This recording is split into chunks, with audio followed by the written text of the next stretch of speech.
My daughter actually brought this up tonight because she's trying to make a decision as a young person who to vote for. Not going to tell you where she's leaning or anything, but she's doing her research here. And she's like, Dad, what's the deal with this tariff thing? I saw Mark Cuban on TV talking about these tariffs are really bad and they're going to increase prices and Trump's crazy to do it. And my answer to her was this, honey, they don't understand the art of the deal.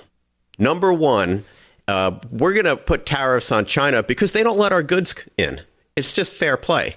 But what's really going to happen is that the tariffs are not going to be passed along to us like the left is telling everybody. Mark Cuban basically said Walmart's going to add 10%, whatever the tariff is, onto their products and pass it along to consumers. No, they're not.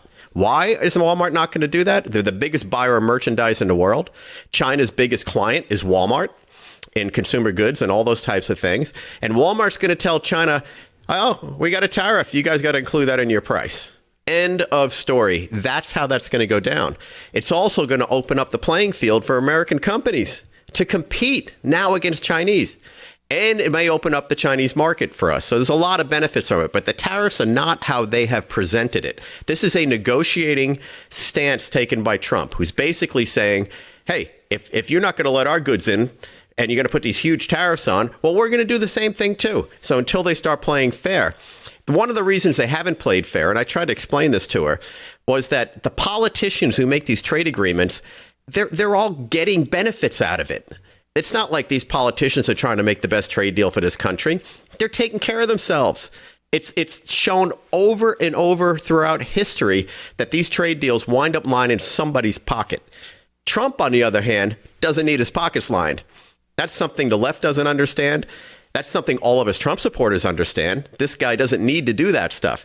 So I think there needs to be a real education for folks out there, because the message out there by the left is tariffs are bad. It's going to increase prices. Everything's going to go to hell. It's not true. These are really good negotiating positions to take. And what do? How do you challenge countries that live off of our economy and our consumer? How do you do that? This is what you do. You tell them, the game's changing. And you talk about car manufacturers and all those types of things. Same thing. We're all going to benefit. Our workers are going to benefit. Wages will go up. Prices won't go up like you think they will. Matter of fact, they might go down because there might be other competitors coming into the marketplace now to challenge them. Would that be called the free market, Finn? I believe that's called. And it's funny you mentioned that, because I tried to explain to her as well. If there's 100 people want to buy something and there's only 10 of it, what happens? The price goes up. And if there's 100 people that want to buy something and there's 1,000 of it, price goes down. It's simple. This is how it works. And real business people, real people in the world of reality, not politicians, understand these basic fundamentals. Yeah. And the politicians don't understand the world as everything is transactional, which is the way Trump sees it. Exactly. And everything he does is transactional, including solving Ukraine war. I mean, sure, he's going to cut a deal. Don't we want that? He's going to cut a deal, too, to make sure Iran is not going to drop nuclear bombs on Israel. He's going to do things to protect us. But he's, as a transactional guy, his mindset is that throughout everything he does. We should embrace that.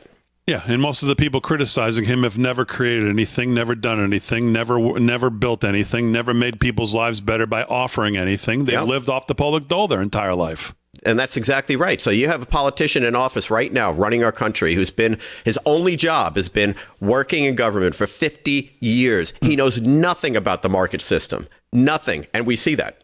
Yeah. Well, he knows how to use it for him. He got real rich doing it, too. He knows capitalism when it comes to his family. He's got it down. He knows how to capitalize.